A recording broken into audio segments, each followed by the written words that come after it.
বাংলাদেশের সার্বভৌমত্ব রক্ষায় সক্ষমতা বাড়ানো উচিত, তবে এই মুহূর্তে পরমাণু কর্মসূচির দিকে যাওয়া ঠিক হবে না বলে মনে করছে নিউক্লিয়ার বিশেষজ্ঞরা।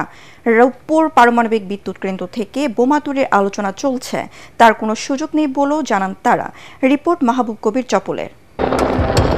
বিশ্বজুড়ে বাড়ছে যুদ্ধ হাঙ্গামা, এতে চাপের মুখে পড়ছে ছোট দেশগুলো। সার্বভৌমত্ব রক্ষার পথ খুঁজছে তারা, অনেকেই বিকল্প ব্যবস্থা করছে। এই যেমন পরমাণু অস্ত্র থাকার কারণে পাকিস্তানের সাথে যুদ্ধ জড়াতে ভাবতে হচ্ছে ভারতের মতো পরাশক্তিকে। এমন প্রেক্ষাপটে বাংলাদেশেও এ ধরনের অস্ত্র তৈরির কথা বলছেন অনেকেই।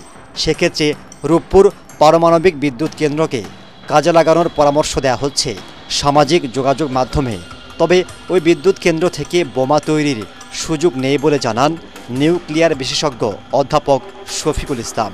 পারমাণবিক বিদ্যুৎ কেন্দ্র থেকে বোমা তৈরি করার কোনো সুযোগই নাই, কারণ পারমাণবিক প্রযুক্তিতে যে ধরনের জ্বালানি ব্যবহার করা হয় সেটার সমৃদ্ধকরণের পরিমাণের হার হলো 5% সর্বাধিক। 5% জ্বালানি ব্যবহার করে দিয়ে কোনোদিন পরমাণু বোমা তৈরি করার সুযোগ নাই, করা হয় না।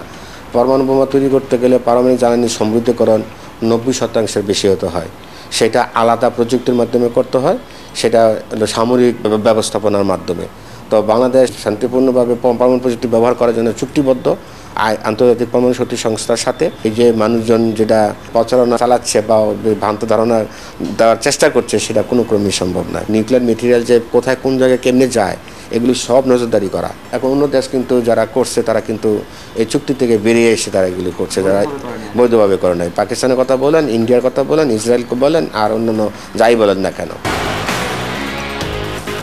বিশ্লেষকরা বলছেন বাংলাদেশকে শান্তি ও যুদ্ধ দুটি মাথায় রেখেই প্রস্তুতি নিতে হবে, বাড়াতে হবে আর্থিক সক্ষমতা। তবে এখনই পার্শ্ববর্তী কোনো দেশের সাথে ছায়াযুদ্ধে জড়ানো ঠিক হবে না। ছোট রাষ্ট্রের প্রথমে যদি মিলিটারাইজেশনের দিকে যায়, সেটা আপনার পাকিস্তানের দিকে তাকান, আপনি নর্থ কোরিয়ার দিকে তাকান, সেটা হবে আপনার যে মানবাধিকারগুলো ওখানে থাকে না এবং হিউম্যান সিকিউরিটি সেখানে প্রচণ্ডভাবে বাধাগ্রস্ত হয়। সো আমার কাছে মনে হয় যে ছোট রাষ্ট্রগুলোর ইকোনমিক মুক্তির কাজ করা আগে দরকার, তারপরে যদি মনে হয় তাদের ভালনারেবিলিটি আছে সেই জায়গায় মিলিটারাইজেশনে যেতে পারে। মিয়ানমারের সঙ্গে আমাদের সম্পর্ক কিন্তু ভালো না। এদিকে ভারতের সাথেও আমাদের সম্পর্কগুলো এক ধরনের ঠান্ডা সম্পর্ক যাচ্ছে। বৈরিতা বেশি যদি বাড়ে তাহলে আমাদের জাতীয় স্বার্থ এবং জাতীয় নিরাপত্তা এবং যে ন্যাশনাল কোহেরেন্স, জাতিগত যে কোহেরেন্স, সেগুলো আরও ফ্র্যাজাইল হবে বলে আমি অনুমান করি।